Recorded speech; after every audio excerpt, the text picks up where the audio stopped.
Brian Wilson and Larry O'Connor. Joining us now is Brent Bozell. Now, of course, our listeners know him as the president of Media Research Center. This is the organization that brings us such vital websites like Newsbusters. I got to tell you, Brent, Newsbusters is such a valuable tool for us, and it's fighting such a good fight against the media, so thank you for that.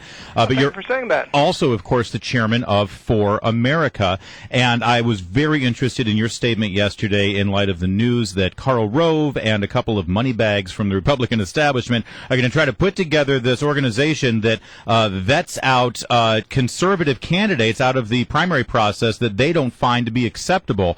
And you basically said, hey, we don't need another Democratic Party in Washington. I love that. Talk to me about this. Well, you know, this is an organization, first of all, that calls itself the Conservative Victory Project. Yeah. But bent on getting rid of conservatives. Yeah, I mean, they are. They have the right to the name conservative, like I have the right to call myself Ray Lewis. I mean, these people are moderates who we have spent for 30 years fighting as conservatives.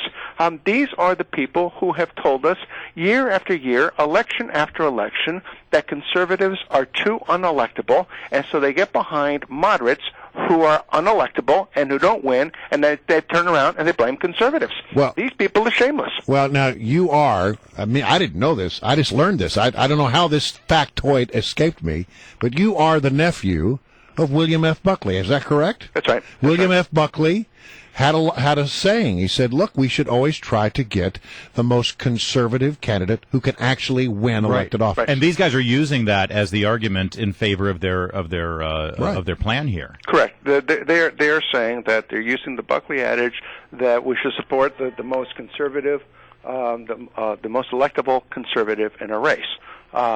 They're saying they're more Buckley than you are. Yeah. Okay. Well, let's look at their record of supporting of what they call electable conservatives. In 2012, I mean, the one adage that we all heard in 2012 was when Republicans capture the Senate, not if. When Republican captures the Senate, it was a fait accompli. Now they say it's because of Aiken in Missouri and Murdoch in Indiana. In Indiana, that Republicans didn't win. Well, let's look at the real record, not this nonsense they're putting out. Linda McMahon, Connecticut, lost. Kevin Wade, Delaware, lost. Linda Lingle, Hawaii, lost. Scott Brown, Massachusetts, lost. Pete Hextra, Michigan, lost. Heather Wilson, New Mexico, lost. Tommy Thompson, Wisconsin, lost. Denny Rayburg, Montana, lost. Joe Carrillos, New Jersey, lost. All moderate candidates. Thank you. The only Republicans who won last year were 3 conservative Tea Party candidates. Right, like Ted Cruz, who now they embrace Ted Cruz. Who they fought. But they fought him during the primary process. I'm not including the primary opponents that they put up against conservatives. Dewhurst. But Brent Bozell, right, but you mentioned 2012 now. Go back to 2010. I've had these same it's almost like we're going to the same cocktail parties inside the Beltway here, Brent, because I hear this. Probably because you are. And in 2010, I hear them say, oh, we would have won the Senate then if it weren't for Christine O'Donnell and Sarah Engel or Sharon Engel. Thank you. I was thinking of Sarah Palin because they blamed Sarah Palin that year too, even though she didn't run for anything. What's your response to that one? Well, look at Sarah Palin, for example. I mean, these people are just playing games with history. And Karl Rove and company have a great record of doing this. The only time that John McCain came within a whisker of Barack Obama was when Sarah Palin was put on the ticket. Now, that's fact. Whether you like her or not, that's fact. They point to here's another one. They point to Aiken as a example of conservatives backing the wrong candidate.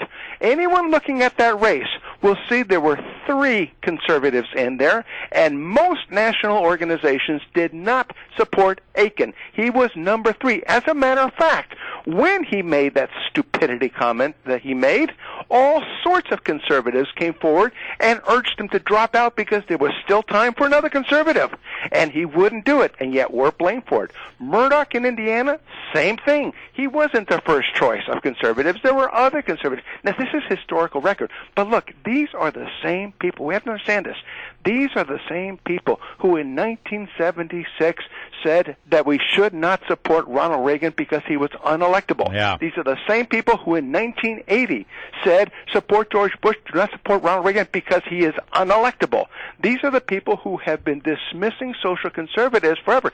These are the people who refused to do anything once they came to Washington, and they wonder why they got thrown out on their tails in 2006. It's the same crowd that's coming back. They squandered hundreds of millions of dollars last year. They threw it away.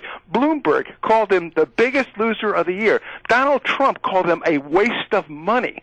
And they're trying to reinvent themselves by blaming conservative for their disastrous results. Well, are we rushing to judgment here, Brent? Let me tell you why. Because we're reacting, and you're reacting, and this is something that that your Media Research Center says we shouldn't do. We're actually basing our comments and our thoughts on a New York Times interpretation of what Karl Rove is trying to do. Except they're saying it publicly. They're on the record. They are Steve Law and Karl Rove are very publicly on the record blaming conservatives. Right. They're quoted here targeting Steve King as an example of what they want to stop. I mean, while Steve King could be a breath of fresh air, considering we've had Tom Harkin coming out of Iowa. But although I have to say, I mean, Brian raises a good point about the media bias here, and let's face it, this is your wheelhouse. You mentioned Aiken, you mentioned Murdoch. I mean, how much of this is really highlighted because the media then overblows these things that happen with these candidates, and they downplay the ridiculous comments you hear from Democratic candidates? Well, it's a very good point you're making. But look at this reality.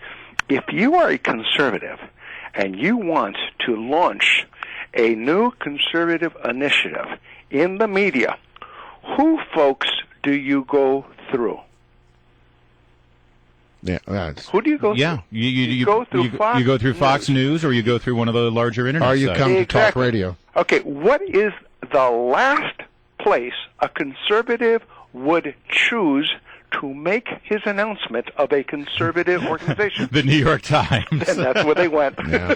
Yeah, that's a great point. All right, Brent Bozell, it's so great to have you. Please don't be a stranger. You are on fire, and we love it. Brent Bozell, chairman of For America, and, of course, the president of the very vital and influential Media Research Center. Thank you, Brent. Thank you, folks. Good to have you, Brent. Come back.